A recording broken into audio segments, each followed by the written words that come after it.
the strongest being in the universe, had one son. And before Sung Jinwoo disappeared into deep space, he did something no father should ever have to do. He sealed his own child's powers and erased his memories. 20 years later, that boy walked into a Hunter Association testing room, and the machine read magic level 46, E rank. The son of the Shadow Monarch was ranked at the very bottom. But here's what nobody in that room understood. The seal was never meant to hold. By the end of this video, you'll know exactly why Jinwoo abandoned his son, and why Suho might already be further along than his father was at the same point. This is the full story of Sung Suho. Phase 1. The Sealed Child. Suho was born with everything his father earned. While Jinwoo clawed his way up from the weakest hunter in Korea, Suho manifested monarch-level abilities as a toddler. Shadows answered him before he could even speak in full sentences. And that was exactly the problem. His classmates started shunning him. His teachers sensed something was wrong with this kid. So Jinwoo made the call, recorded in chapter 192 of the original series. He sealed Suho's powers and suppressed every memory of them, so his son could learn to live among normal people. Suho grew up as an ordinary kid who had strange dreams every night. Dreams of fighting monsters in dungeons. They weren't dreams. They were memories of the training sessions his father had erased. Phase 2. The Vanishing. So why would the most powerful being on Earth abandon his own family? One word: Itarim. The outer gods, beings of the same race as the absolute being itself, and they were coming for Earth. Dimensional rifts started opening, pathways for their apostles. Jinwoo had one choice: take the fight to them in the space between dimensions before they ever reached his son. So he left. And then fate twisted the knife. A rift opened in front of Cha Hae-in, Suho's mother. It swallowed her and the shadow dragon Kaisel, and closed behind them.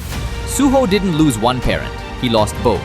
He grew up bullied by classmates who had awakened as hunters, unable to fight back, obsessed with drawing ants for reasons he couldn't explain. He didn't remember Beru, but his hands did. Phase 3. The Awakening. Phase forward.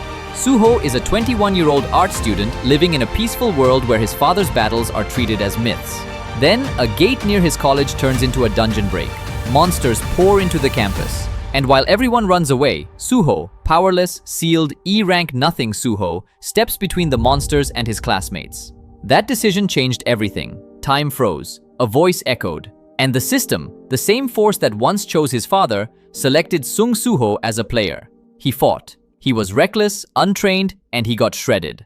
And as a C-rank Mistburn moved in for the kill, the sky shattered like glass. A shadow descended, annihilated everything on the field, then knelt beside the broken boy and spoke 2 words: Young Monarch. Beru had found him. The Ant King, his childhood best friend, erased from his memory, had never stopped watching over him. Phase 4. The 3 missions. In the hospital, Beru gave Suho 3 missions that define the entire story of Ragnarok. 1. Protect Earth from the monsters of outer space. 2. Find his mother, no matter what. 3. And Beru insisted this one was the most important. Restore Beru's original power. But when Suho went to register as a hunter, the association measured his magic level at 46, E rank. The son of the man who defeated gods was ranked so low that no raid team would take him. Sound familiar? It's his father's story inverted. Jinwoo started at the bottom because he had nothing. Suho starts at the bottom because everything he has is locked away. So he joined a mining team, the lowest job in any raid, just to get inside a dungeon.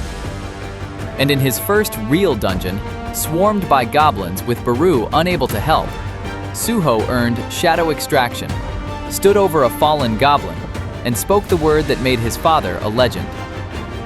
Arise. One goblin rose. The army of the second Shadow Monarch had begun. Phase 5. The Rise. From there, the climb accelerated fast. Steel-fanged lichens attacked his mining team. He cut them down and extracted their shadows. Then, a possessed hunter, carrying a trace of Monarch energy, nearly broke him, until Suho remembered his father's trial dungeon, leveled up Shadow Extraction, and unlocked Form Change, the power to reshape his shadows into weapons. That fight earned him Storm Slash, and something even better, a talking sword called the Fang of Rakan, a blade that at first refused to serve the blood of the Shadow Monarch. and ended up becoming one of his most loyal weapons. And this is where the power proofs start stacking up. In the webtoon, chapter 196, Suho kills Vulcan in a handful of blows. Chapter 198, he overpowers Bellion, his father's strongest soldier, a being older than most gods. He climbed the demon castle faster than Jinwoo did as a player, with 0 soldiers backing him. And in the novel, he goes further, named the world's first national-level hunter of the new era, crowned Monarch of Transcendence, and put in line to inherit the title of Antares himself, the Monarch of Destruction. Read that again. Jinwoo's son isn't just following the Shadow Monarch's path. He's on track to hold the power of his father's greatest enemy. And here's a bonus most fans miss. Suho isn't rebuilding his father's army. He's building his own generation of monarchs. Kids like him, inheriting the crowns of the dead, a new beast monarch, a new plague monarch, and more. The old war is restarting with new players, and several of them are Suho's friends. That, right there, is the setup for Ragnarok's endgame. And it's exactly what we're breaking down in the next video. Every new monarch in Ragnarok, ranked. So now you know the full story, but I want to know what you think, and I mean actually think, because these 2 questions start wars in the comments. 1. Was Jinwoo right to seal his son's memories and leave without saying goodbye? Or was it the coldest thing the Shadow Monarch ever did? 2. At the same point in their journeys, is Suho already stronger than his father was? Drop your answers below. Subscribe if you want the new monarchs ranked. That video is going to be brutal. See you in the next one.